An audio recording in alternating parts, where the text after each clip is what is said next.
แล้วให้แล้วหน้าก็มีแห้งพี่น้องเอ้ยเหลืออย่างเดียวแล้วบัดนี้หาเงินซื้อปุ๋ยโอ้ทุกข์เติบพี่น้องเอ้ยแต่ก็พอไปได้เนาะจั่งว่าเร่งน้าบ่าวโทรมาหาคือน้องแม่บอกร้อง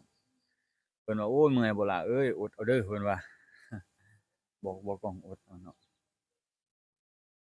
เพิ่นก็อยากฝากเงินมาให้ซื้อแนวอยู่แนวกินเพิ่นว่าแล้วก็ยังบ่ว่าจั่งใดเนาะอดไปก่อนทูๆไทยๆไปหาไปก่อนน่ะไปเดือดร้อนเพิ่นหลายเดี๋ยวเพิ่นเป็นห่วงคือพ่อคือแม่ก็บ่มีปานใดนะพี่น้องเนาะบ่ต้องก็ได้แต่ก็อดเฮ็ดอดหาเอาแล้วก็อาศัยนี่แหละบ่กล้องถ่ายคลิปนี่แหละพี่น้องเอ้ยหาเงินหาค่ำฝนตกลงมา6-7มื้อต่อกันพี่น้องเอ้ยกำลังเห็นแสงตะเวนมื้อนี้แหละพี่น้องตอนเช้ามื้อนี้บ่กล้องกำลังสิพาพ่อแม่พี่น้องย่างออกเมื่อเตรียมหาบกล้าดำนาพี่น้องเอ้ยตอนนี้ตอนเช้า5โมงกว่าเนาะ พาพ่อแม่พี่น้องย่างออกมาทุ่งไร่ทุ่งนาพี่น้องกับบรรยากาศบ้านเฮาเนาะบ่กล้องก็พาพ่อแม่พี่น้องมาเบิ่งเนาะโอ้ออนซ่อนเขาหน้าอันว่านหน้ายอดเพิ่นพี่น้องงามเขียวชอุ่มอยู่เนาะส่วนหน้าดำเฮากำลังเริ่มพี่น้องเอ้ยหลายๆทงกำลังเริ่มอันพากันลกกาดำนาพี่น้องเอ้ยกำลังเร่งมือแล้วก็อากาศฝนตกนี่มันบ่เอื้ออำนวยปานใดพี่น้องเอ้ยบางคนก็โอ้ยถอยกับสภาพอากาศฝนตกแรงหลายแข่งเฮ็ดเวียกบ่ได้พี่น้องเอ้ย แค่นี้แต่ว่ามื้อนี้เห็นสภาพอากาศที่โอเคอยู่พี่น้องเอ้ยถือว่าอากาศดีพี่น้องแนมมาทางพู้นก็ภูเขาพู้นเนาะไกลๆพู้นอยู่ตามธรรมชาติแหละบ้านบ่อกล้องก็ได้เนาะพี่น้องเนาะไปพี่น้องย่างออกเมืองนำกันแล้วก็ชมทิวทัศน์การเป็นอยู่วิถีชีวิตคนบ้านนอกบ้านนาคือบ่อกล้องเนาะก็อีกหลายๆคนที่อาศัยแบบเดียวกันเนาะแล้วก็พ่อแม่พี่น้องฝั่งไทยเพิ่นจะเห็นบรรยากาศบ้านเฮา เอาพี่น้องเอ้ยกำลังย่างออกเมื่อเนาะตื่นแต่ดึกลุกแต่เช้าแหน่จักหน่อยพี่น้องเอ้ยมันจังสิได้เวียกหลายเนาะเพราะว่าเราก็มื้อหาบกาหาบหม้งยายเพื่อเมียแต่งแนวอยู่แนวกินมากินข้าวกินน้ำแล้วก็ลงดำเลยพี่น้องเอ้ยนี่คือวิถีชีวิตตั้งแต่พ่อแต่แม่เพิ่นพาเฮ็ดตั้งแต่ปู่แต่ย่าเพิ่นก็พาเฮ็ดแบบนี้แหละพี่น้องแล้วก็วิถีชีวิตแบบนี้ก็คือว่าเพิ่นยึดถือพากันเฮ็ดมาตั้งแต่โดนนานเนาะพี่น้องเนาะ มีทางก็เอิ้นเติดอยู่พี่น้องยามฝนก็ได้ทางใหม่ทางหลังบ่กล้องทางใหม่พี่น้องเอ้ยเพิ่นเฮ็ดใหม่แต่ก็มีแต่ปัญหาที่ทางเข้าพี่น้องที่มันเป็นห้วยตัดผ่านห้วยเนาะพี่น้องเนาะเฮ็ดท่วมห้วยมาน้ำมันแห้งแล้วมันเซาะมันขาดเนาะพี่น้องเอ้ยเบิ่งเขาเขาเจ้าเขียวเขียวเป็นตาสิได้กินอยู่แบบนี้พี่น้องเอ้ยแต่ว่าข้าวยอดเขาเจ้าบ่ได้ตัดเนาะแต่ว่าอยู่บ้านบ่กล้องคือเห็นเขาเจ้ายอดแล้วก็ตัดนำให้มันยาวเนาะอันนี้เพิ่นบ่ทันตัดแต่เพิ่นยอดห่างๆอะพี่น้องเอ้ย นี่แหละพี่น้องเอ้ยทางพี่ก็บรรยากาศดีอันตอนเช้าคันว่าฝนบ่ตกก็บรรยากาศถ้าว่ามีแดดออกคือแบบนี้นะพี่น้องก็อากาศดีอากาศพอดีอยู่เนาะบ่ร้อนบ่หนาวเกินไปอากาศก็อ่าร่างกายเราปรับอุณหภูมิพอดีพองามแบบเคลื่อนไหวง่ายสะดวกสบายในต้นโตพี่น้องเอ้ยนี่แหละพี่น้องเอ้ยโอ้อันส่วนยางเขาเจ้าพี่น้องเอ้ยเห็นบ่ นี่พี่น้องพี่ตั้งสิเป็นปลูกไม้พี่น้องปลูกไม้ป้าแทงยอดเลยพี่น้องเลยแทงยอดแต่ว่ากงลงคักเนาะเขาจะเอาอันยางยางต้นใหญ่มาปลูกพี่น้องเลย2 สัตว์3 สัตว์พวกเนาะแต่เขาเจะก็ใส่เขานำพี่น้องเขาให้เขาเจะเอิ้นเขาให้คำสอนพี่น้องเอ้ยเบิ่งติจักมันแม่นจักยางจักข้าวเนาะแล้วก็เครื่องปลูกของฝังหลายอย่างหลายแนวแต่กี้จะเป็นป่าไผ่เบิดแถวนี้พี่น้อง ป่าหาเห็ดบ่กล้องแต่ว่าปีนี้เพิ่นเอารถมาเฮ็ดบุกเบิกเนาะปลูกยางแล้วก็ปลูกข้าวให้พี่น้องเอ้ยแล้วก็ อ้อมหัวอย่างดีพี่น้องเอ้ย พวกแบ่พวกหยังพวกง้อพวกกล้วยเข้าบ่ได้เลยพี่น้องเอ้ยอ้าวนี่แหละพี่น้องแล้วก็ย่างมาเบิ่งพี่น้องนี่ทางห้วยนี่สวนเพิ่นจะติดกับห้วยพากลางบ้านพอดีแล้วก็นี่คือคลองระบายน้ำมาจากในบ้านพี่น้องเอ้ยแล้วก็ผ่านนี่แหละผ่านนี่แล้วก็ลงห้วยเลยอันนี้คือทางแก้ไขใหม่หั่นเดะทางแก้ไขใหม่ที่พวกบ่กล้องแล้วก็ชาวบ้านมาเฮ็ดเนาะแล้วก็การนำพาของพยาบาล เมื่อคืนนี่ก็ฝนตกแห้งพี่น้องเอ้ยฝนตกแห้งหลายเนาะมาเป็นสุดโอ้ยบางบ่อนน่ะตาสิตนเพิ่นพี่น้องเอ้ยน้ำท่วมคักน้ำท่วมแน่ เวลามันมามันก็ล้นเบิดเลยพี่น้องเอ้ยน้ำมันล้นเบิดแถวนี้แถวบริเวณทางเทิงทางนี่พี่น้องคือทางที่เราแก้ไขว่านี่พี่น้องเอาเบิ่งนำกันเราก็เอากระสอบหายดินเนาะที่แรกเนาะกระสอบหายดินเอาทับกันให้มันเป็นแนวกั้นน้ำคือกั้นน้ำท่วมนะพี่น้องเด้มาเป็นทางแนวนี่เห็นบ่พี่น้องแบบนี้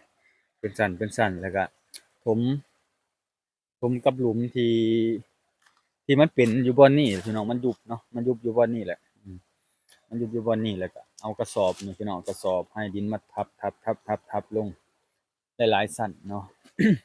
นี่คือแก้ไขให้ชาวบ้านได้ใช้ก่อนแล้วก็เอาหินผาพี่น้องหินผามาถมแล้วก็ปล่อยไว้นี่แหละพี่น้องพอได้ใช้ไปซะก่อนเนาะทุเลาไปบ่กล้องว่าน่าสิได้เกือบแล้วหน้าอีกดอกแล้วหน้าแล้วเพิ่นก็สิพากันแก้ไขใหม่บ่ฮู้ว่าสิเฮ็ดแนวทางใดนี่พี่น้อง คือตอนแรกเพิ่นพากันคิดบ่ตกนะพี่น้องเนาะที่แรกเพิ่นพากันใส่ท่อเพิ่นว่ามันสิบ่น้ำมันสิบ่สูบบ่แห้งหั้นนะคือเขาเจ้าบ่เฮ็ดแนวกั้นบ่คือแบบนี้นะพี่น้องกันหล่นกันหยังนี่นะเขาเอิ้นกันเจือนกันหยังนี่ฝั่งนี้มีกันเจือนอืมแต่ว่าใส่ไม้น่ะบ่มีกันเจือนน่ะพี่น้องมันเลยเกิดขึ้นแบบ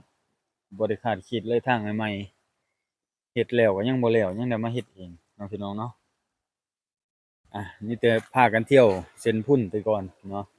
เส้นพุ่นแล้วว่ารถใหญ่มาพากันตกอยู่ค่าอยู่พู้พี่น้องเอ้ยพู้อยู่ลุ่มพู้อืม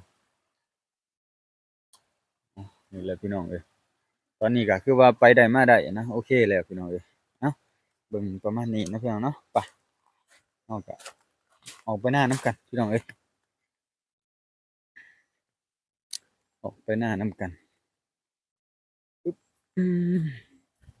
นี่แหละทางไปหน้าก็ได้พี่น้องพอดีติดกับข้างทางพอดีหน้าก็ได้แต่ว่าหน้าเขาเจ้าทุ่งนะพี่น้องเอ้ย เจ้าบ่ได้เฮ็ดทงนั้นก็พอดีเอาไว้เลี้ยงงัวเลี้ยงควายเลยทงนี้ก็ได้แล้วก็ป่าหน่อหมอกหน่อไม้พี่น้องพอได้กินถ้ายามฝนเนาะพวกหน่อหมอกหน่อไม้ก็สิได้กินแต่หน่อหมอกหน่อไม้นั่นแหละยามฝนปูปลาก็บ่ทันปานใดดอกพี่น้องแต่ว่ามีอยู่แต่ว่าน้ำมันแห้งเอิ้นบ่ทันหลายเนาะก็ค่อยๆขึ้นอันนี้ทางพู้นหน้าบ่กองพู้นย่างไปไกลเติบเด้อพี่น้องเอ้ยบ้านเฮาเอาพี่น้องครับนี่คือหน้าบ่กองเนาะคือว่าฮอดแล้วพี่น้องเอ้ย ออกมาแต่ดึกแหน่เพื่อมาตัดใบกล้าแล้วก็หาบกล้าเนาะมาเฮ็ดก่อนพ่อเฒ่าแม่เฒ่าเฮ็ดก่อนลูกก่อนเมียเราเป็นหัวหน้าครอบครัวครับพี่น้องคือเราคิดไว้ในใจตลอดนะนี่แหละพี่น้องเอ้ยบริเวณหน้าบ่กล้องก็คือดำได้4-5ไร่เนี่ยแหละพี่น้องเอ้ยดำข้าวแนวพันธุ์มิตรใหญ่พอได้ขายตัวนั้นน่ะคันข้าวมิตรน้อยน่ะเอาไว้กินเนาะพี่น้องเนาะแต่ว่าข้าวเจ้านี่อยากได้แรงแต่ว่ามันบ่มีคนใส่ข้าวเจ้าปานใดพี่น้องเอ้ยเขตแถวนี้ ส่วนมากจะมีแต่ข้าวเหนียวเนาะเพราะว่าคนลาวเราคือเราเข้าใจกันว่าเพิ่นกินข้าวเหนียวเป็นหลักนอกจากที่เขตติดชายแดนแล้วก็มีราคาข้าวที่สูงที่เขาเจ้าเฮ็ดเนาะเช่นข้าวเจ้านะพี่น้องที่มันเป็นราคาสูงนี่เลยพี่น้องนี่ก็เถียงนาอันนี้ก็ตะกร้าเนาะ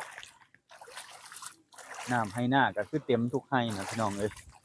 ให้น้ำทุกไร่บ่มีขาดเลยช่วงนี้เนาะ แล้วก็ ตะกร้านี่มีฮอดปิงพี่น้องเอ้ย มีหอดปีกคักอีหลีเนาะ เอากระจากคักขนาดน้ำมันหลายพี่น้องมันหล่นมาจากห้วยแบบมีปิงบัดจังห้วยมีปิงแล้วน้ำห้วยแล้วมันขึ้นมาพี่เด้อพี่น้องจนเพียงฮอดหัวพี่เด้อฮอดคันหัวพี่หัวนี่เฮาก็สิถ้าว่าดำนามาไก่อันนี้ไก่ให้ตะกร้านี่เฮาก็ต้องเก็บออกพี่น้องปีหน้าพู้นแหละเฮาจังได้เฮ็ดใหม่ปีหน้านี่ก็อันคือบ่ได้เฮ็ดตะกร้าแบบนี้พี่น้องเพราะว่าบางทีเฮาหยอดเอาพี่น้องเพื่อตัดปัญหาค่าใช้จ่าย ที่บ่กล้องเว้าหั่นแหละพี่น้องเอ้ย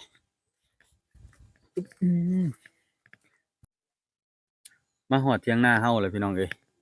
เถียงนาก็คือเถียงนาทั่วไปหั้นแหละพี่น้องก็มีบ่อนอันบ่อันเป็นตาเบิ่งปานใด เพราะว่าเราตากเสื้อผ้าไว้ตามนี้นะพี่น้องเพราะว่าบ่อนที่มันซ่อนร่มได้หั้นนะบ่อนที่มันฝนบ่ฮอดฝนบ่สาดฮอดก็คือตากไปเลยเนาะแล้วก็มีเครื่องเฮ็ดอยู่เฮ็ดกินแล้วก็มีกระพุ้ยใส่น้ำพี่น้องเอ้ยแล้วก็แนมมาทางพี่ก็เห็นนาเราพอดีเพราะว่าเราเฮ็ดเถียงอยู่ในห้วยเลยพี่น้องเอ้ยฝนตกลงมาหลายต้นไม้ก็หักเอ็นลงพี่น้องเอ้ยก่อฟอกก่อไผอันนี้คือไผก็เป็นไผเราเองเนาะพี่น้องป๊าดเฮ็ดอิหยังนี่พี่น้องอืมโอ้เฮ็ดอิหยังนี่พี่น้องกินได้อยู่บ่เลยนี่ว่าอันนี้แต่ดอกใหญ่ๆเฮ็ดเริ่มออกแล้วพี่น้องเอ้ยนี่เฮ็ดเริ่มออกแล้วแต่บ่ฮู้ว่ามันเฮ็ดหยังกินได้บ่นี่เนาะ เอาเถียงให้เถียงนาเฮาก็เด้อพี่น้องเสื้อผ้าก็เต็มอยู่เนาะบ่ต้องก็อยู่แบบนี้แหละพี่น้องเอ้ยเนาะมาอยู่นำลูกนำเมียมาเฮ็ดมาสร้างอยู่พี่มาอยู่นำเพิ่นเนาะก็พออยู่พอเซาพี่น้องเอ้ยถือว่าบ่ทุกข์บ่ปานใดหั้นนะมันก็มีทุกข์มียากแหน่เนาะปัญหาชีวิตอืมเว้าหลายก็พี่น้องสิตนอีกแหละอ้าวพี่น้องเมื่อวานนี่เพิ่นลกกาได้กาประมาณ6 70 80มัดอยู่พี่น้องพอดีดำให้นี่ที่บ่กองคาดเมื่อวานนี่คือแถวนี้แหละเนาะคาดแถวนี้ก็สิแล้วนี่ก็พู้นแหละพู้นไปต่อพู้นแหละพี่น้องพู้นเทิงพู้สุดพู้ต้นไม้พู้นเห็นบ่เขียวๆอยู่พู้พี่น้องต้นไม้พู้นให้ต้นที่ถัดจากที่1นะต้นที่2นะพี่น้องต้นนะอ้าวพี่น้องเอ้ยแม่เฒ่ามื้อนี้เพิ่นก็ตื่นแต่เช้าเพิ่นไปหาหน่อไม้มาแกงใส่กระดูกหมูพี่น้องเอ้ยขึ้นจากอันดำนาตอนเที่ยงก็มากินแต่ว่าตอนเช้านี่บ่ฮู้ว่าสิได้หยังกินเนาะพี่น้องเนาะเนาะพี่น้องเนาะอันนี้ก็เถียงไร่เถียงนาบ่กล้องนี่แหละก็ออกมาก่อนหมู่พี่น้องเอ้ยพาพ่อแม่พี่น้องมาเบิ่งบรรยากาศ ตามทงไห้ทงนาแล้วก็เถียงไห้เถียงนาบรรยากาศเก่าๆพาพ่อแม่พี่น้องมาเบิ่งเนาะก็มานั่งพูดคุยกันก่อนสิลงไปหาบก้าไปหาบก้าบัดอันนั้นพี่น้องเอ้ยบ่กล้องบัดถ่ายคลิปพาพ่อแม่พี่น้องไปเบิ่งบ่ได้เพราะว่าอันนั้นพี่น้องเอ้ยเพราะว่ามันมือคนจับกล้องย้านโทรศัพท์เจ้าของบัดแตกแน่ย้านน้ำมันซึมเข้าเดี๋ยวสิบ่ได้ใช้ซ้ำย้านบ่ได้อัปเดตอันวิถีชีวิตให้พี่น้องเบิ่ง เนาะมีแต่เฮานั่งถ่ายพูดคุยกันแล้วก็คือว่าจับเองเนาะพี่น้องเนาะเอ้าทางฝุ่นก็โอ้หมอกพี่น้องเอ้ยยังบ่ทันออกไปสวนอยู่แล้วให้แล้วนาก็จังสิออกไปสวนอีกแหละพี่น้องเอ้ยบ่กล้องก็ได้เนาะแล้วให้แล้วนาก็มีแห้งพี่น้องเอ้ยเหลืออย่างเดียวแล้วบัดนี้หาเงินซื้อปุ๋ยโอ้ทุกข์เติบพี่น้องเอ้ยแต่ก็พอไปได้เนาะจั่งว่าเร่งน้าบ่าวโทรมาหาคือน้องแม่บ่กล้อง เพิ่นว่าโอ้ยเมื่อยบ่ล่ะเอ้ยอดเอาเด้อเพิ่นว่าบอกบ่ต้องอดเอาเนาะเพิ่นก็อยากฝากเงินมาให้ซื้อแนวอยู่แนวกินเพิ่นว่าแล้วก็ก็ยังบ่ว่าจั่งใดเนาะอดไปก่อนทูๆไทๆไปหาไปก่อนน่ะไปเดือดร้อนเพิ่นหลายเดี๋ยวเพิ่นเป็นห่วงคือพ่อคือแม่ก็บ่มีปานใดนะเพิ่นเนาะบ่คงก็ได้แต่ก็อดเฮ็ดอดหาเอาแล้วก็อาศัยนี่แหละบ่กล้องถ่ายคลิปนี่แหละพี่น้องเอ้ยหาเงินหาค่ำบ่ได้ค่าใช้จ่าย ซื้อแนวอยู่แนวกินในครอบครัวนั่นแหละคือว่าเราสร้างครอบครัวได้แล้วแต่เราไปยังบ่ทันได้ยังเฮ็ดสร้างยังบ่ทันได้ปานใดเนาะพี่น้องเนาะแต่ว่าเราลงทุนไปก็หลายแล้วเนาะกับการใช้ชีวิตคู่พี่น้องเอ้ยเฮ็ดสร้างเอาหั้นแหละเนาะเรามีครอบครัวแล้วพี่น้องเนาะการที่มาใช้ชีวิตแบบนี้ การใช้ชีวิตแบบบ้านๆแล้วก็มีลูกมีเมียหั้นนะพี่น้องเอ้ยคนเฮาบ่าวไทยบ่าวหยังเพิ่นก็คงจะเข้าใจสมมุติเขามาอยู่คือบ่าวกล้องนะบ่แม่นแต่บ่าวไทยหรอกคนมีลูกมีเมียการที่เฮามาอาศัยอยู่ในบ้านพ่อเฒ่าแม่เฒ่าเนาะพี่น้องเนาะอันนี้ยากแหน่จักหน่อยเนาะพี่น้องเนาะเอาพี่น้องเอ้ยประมาณนี้เนาะบ่าวกล้องก็สิลงไปหาตัดอืมมุงตัดหญ้าแล้วก็โอเคแล้วพี่น้องก็สิหาเมียนึ่งข้าวนึ่งน้ำแต่งอยู่แต่งกินมาพู้นแหละเนาะบ่าวกล้องก็ได้มีแต่เฮาไปเตรียมท่าเขาเนาะเขามาแล้วก็สิลงคลิปให้พี่น้องได้เบิ่งนำกันเด้อฝากติดตามให้กำลังใจบ่าวกล้องเด้อพี่น้องเด้อฟ้าวแหน่จักหน่อย